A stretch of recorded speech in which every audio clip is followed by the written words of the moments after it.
My friends, Alex Jones here with key breaking news. It is April 18th, 2011. I told you more than 2 months ago, when this whole Libya situation kicked off, that NATO and the UN were planning to get us involved in another war and were preparing ground troops to invade Libya. When the UN passed their resolution, within 36 hours, President Obama had followed their orders, not consulted Congress, and launched a war, an air war against Libya. And when the public pointed out that you've got to get congressional approval under the Constitution to do that, or we might as well just have a Caesar or a Fuhrer, Obama's people came out and said, it's kinetic action, it's not a war.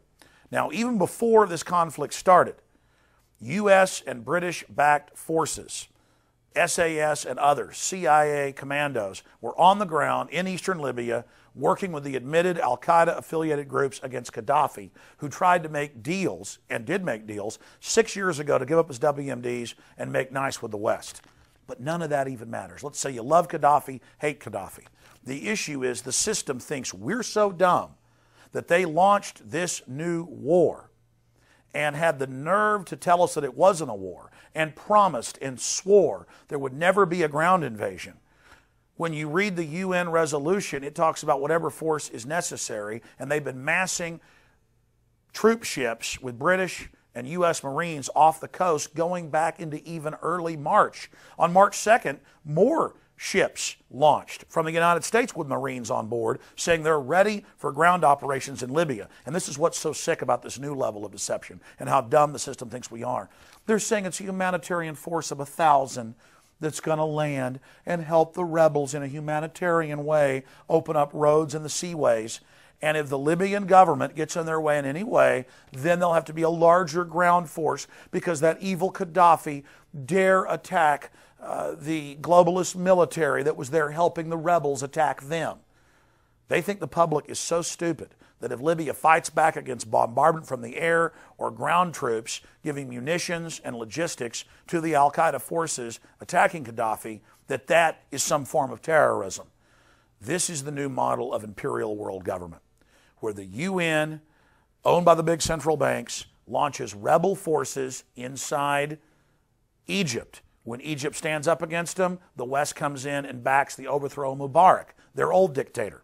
Same thing is being done in other Middle Eastern and North African countries. And the world realizes what's happening. That's why Saudi Arabia is running away in fear to Russia and China now and slashing oil production because they understand the West has turned on them. I'm not a fan of the corrupt Saudis either. The point is, why are the globalists destabilizing the world now? And why do the globalists think we are so stupid that Obama and the UN and the rest of them swore there'd never be ground forces when they already had SAS commandos and CIA advisors on the ground from before the conflict? This is amazing. So the ground force is getting ready, and now with Orwellian-type terms, they're telling us that this itself isn't a ground invasion, just like the air bombardment was not an air war. Ladies and gentlemen, it's breaking at Infowars.com. The London Guardian's also reporting on it. The EU is moving ahead with their invasion under UN authority, and all of this to legitimize the world government. This is how the imperial system invades countries. They have their rebels attack, and if their rebels aren't successful in taking over the nation, then the air power and the ground troops are brought in. This is incredible. And you've all been lied to arrogantly the whole time they knew that they were going to have this ground invasion and swore they'd never do it, treating us all like a bunch of idiots and trying to break our will and condition us to accept the fact that Western governments are a pack of liars. And they don't just want to enslave the Libyans or the Egyptians. Since they've put in a new government in Egypt, they've banned protest entirely and have the modesty police out in force. They want to take our liberties here at home as well. This is a global corporate government that wages war against any form of human liberty. And if we don't speak out against this new war, they're going to launch more and more and more, just like the French have now invaded the Ivory Coast and overthrown the government and brought in the rebels that were hacking people up with machetes. If we don't say no to this system, the globalists are not going to stop. They are launching a takeover all over the planet, and it's very dangerous. And it marks a major escalation in the neo-imperial takeover of the planet. Visit Infowars.com and PrisonPlanet.com. When you're on the site, you can also tune in 24 hours a day to my daily radio broadcast. There's also a free iPhone app to listen to the syndicated radio show when and where you want.